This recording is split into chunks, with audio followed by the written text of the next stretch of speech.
ransom. This what led to the Treaty of Peace and Friendship. So you have to put all this information together. Now, what people have to realize is that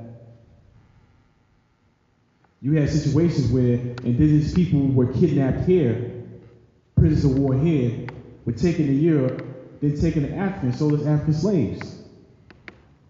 So when they talk about African slaves being brought here to the Americas, he could have already been from the Americas. They was going to the Caribbean, getting Caribs, going all over the places, taking them to Europe, taking them to Africa, or we have an African slave. But they didn't originate there. They wasn't indigenous to Africa. They were brought there and then sold as African slaves. See, that's the catch-22. With the transatlantic slave trade was really the continuation of the Holy Crusades that occurred back during those times. To be honest with you, the Holy Crusades is still going on today. It's still a war. The Holy Crusade War still stands today. That's why you have Christian courts and things of that nature. That's why the Vatican plays a role in what's going on today. Even the so-called Ashkenazi Jews, a lot of those Jews in the forming of Israel came out of the Rothschilds and things of that nature. They had a written agreement. So we have to take this all back and see, what's really going on.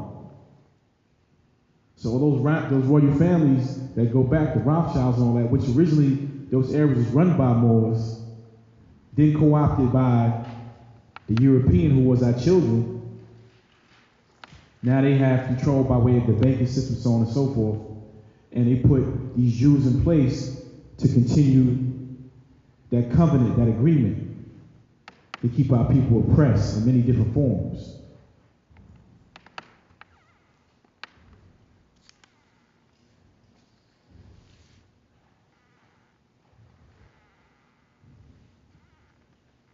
Now I'm just going to read a little bit. My time is about up. I'm just going to read a little bit before I get off.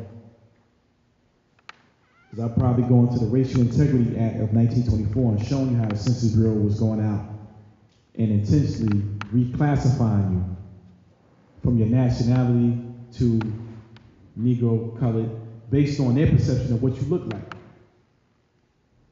Crazy concept. Now, I talked about Albert Pike, and I'm going to get into him more on how he was manipulating indigenous tribes to fight on the side of the Confederacy.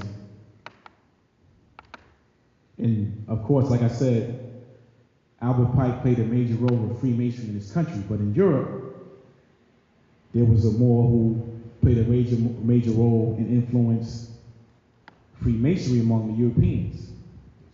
Anybody know who he is? I never talked about him here, but we talk about him in the Clock of Destiny.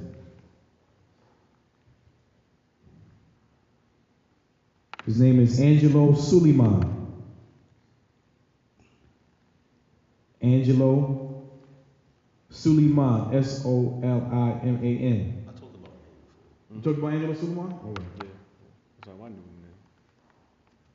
He was from most likely present-day Nigeria or Cameroon, and he passed away in Vienna.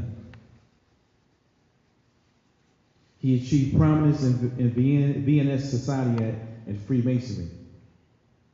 And you can see him wearing a white turban, very educated individual. He belonged to the Canary ethnic group. His original name was Mamadi Maki. And he is linked to a priestly class in Sokoto State in modern-day Nigeria. He was taken captive as a child and arrived in Merciless as a slave. So here you have it. In the European history, they're going to say he was a slave, but he was descended from royalty. And they snatched him up as a child and then bring him in Europe and say he's a slave. See, we got to be able to challenge this scholarship and say, hold up, he's not a slave. This man was descendant of a prince. He was a Moor. He was descendant of nobility. Islam. You see, that's the flip on the words. That's why I'm showing you how the English language is very deceiving. I started with showing how Europeans took their interpretation of the Bible based on the King James Version to create these religious organizations because they didn't understand Hebrew. And now we just see in the modern English, they want to all of a sudden, he goes from being descendant of a nobility and being of a prince, a bloodline of princes, and now all of a sudden you snatch him up as a child, that means that's called kidnapping. Am I right or wrong? That's a crime. Now you saying he's a slave? Come on.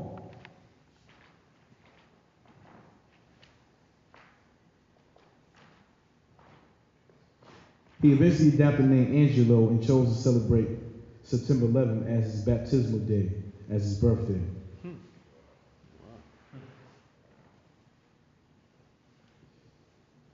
He later became a royal tutor of the heir to the prince in Alloys. So he was actually tutoring a lot of these so-called wealthy Europeans out in Europe. He was a cultured man. Suleiman was highly respected in intellectual circles of Vienna and counted as a valued friend by the Austrian Emperor Joseph II. In 1783, he joined the Masonic Lodge True Harmony, whose membership included many of Vienna's influential artists and scholars at the time, among them musicians Wolfgang Amadeus Mozart and Joseph Haydn, as well as Hungarian poet Ferenc Kaczynski. Lodge records indicates that Solomon and Mozart met on several occasions. It is most likely that the character Bassa Salim in Mozart's opera, The Abduction from the Seraglio, was based on Suleiman. He eventually became the Grand Master of that lodge and helped them change his ritual to include scholarly elements. So he wound up, how a slave become a master, run the lodge, and teaching all these big wigs like Mozart and so on and so forth. Was it Mozart that was the Asiatic that was really, or was it the other? Yeah, I think it was. It was Mozart, right? But he said it was dark hued. Right. Beethoven was. I'm sorry, Beethoven, right. Beethoven Bay. Right. They just changed the name around. They changed the name around, right. I'm sorry. It was Beethoven, Tobin Bay. So I'm gonna stop there. I'm gonna continue the next time around. But you know, now you have his name. You can tell me something about Angelo Suleiman. You know that I don't know. Spell the last name again, please. Soliman. And I want to bring that point because he's identified as a Moor. He's a focal point of Freemasonry. So when people say, yo, this European, they brought all of that. Now you can't say that when you read about Angelo Suleiman. Islam. He wearing a turban in the lodge. Islam. Now, brothers, if you ain't sitting in the East, you can't wear no headdresses going to Freemasonry. So we gotta ask these questions. But with that, I'm gonna say peace. Peace.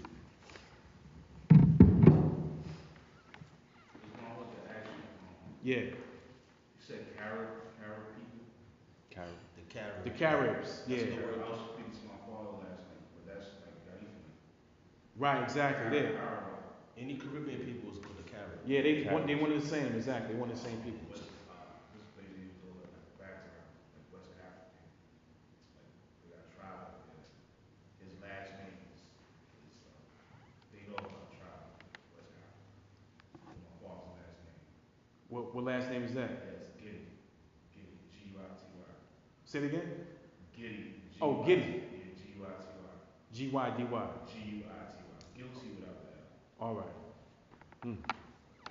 Yeah, that's deep. I mean, that's showing a connection between, the Caribbean, the Americas, Africa.